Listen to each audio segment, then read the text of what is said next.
इचलकरंजी व परिसरात चिलटासारख्या किड्यांचा व पाखरांचा उपद्रव, नागरिक व्यापारी त्रस्त, तात्काळ उपाययोजनांची मागणी.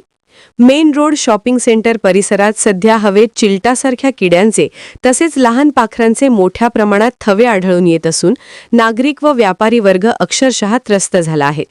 विशेषतः सायंकाळच्या वेळी स्ट्रीट लाईटच्या उजेडात हे किडे अधिक प्रमाणात दिसून येत असल्याने वाहन चालक, ग्राहक, लहान मुले तसेच ज्येष्ठ नागरिकांना मोठा त्रास सहन करावा लागत आहे. किड्यांच्या थव्यांमुळे वाहन चालकांना गाडी चालवताना अडचणी येत असून काही ठिकाणी अपघातही घडत असल्याचे चित्र आहे.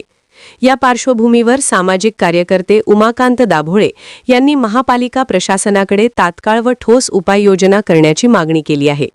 या समस्येकडे दुर्लक्ष न करता शहर परिसरात तातडीने फॉगिंग व कीटकनाशक फवारणी करावी, स्ट्रीट लाईट परिसरात विशेष लक्ष द्यावे, साचलेले पाणी, नाले व कचऱ्याची त्वरित स्वच्छता करावी अशी त्यांनी मागणी केली आहे.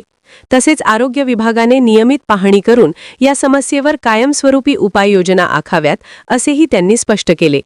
नागरिकांच्या आरोग्याशी संबंधित ही गंभीर बाब असून प्रशासनाने याची तात्काळ दखल घेऊन प्रभावी कारवाई करावी अशी अपेक्षा परिसरातील नागरिक व व्यापारी वर्गाकडून व्यक्त करण्यात येत आहे.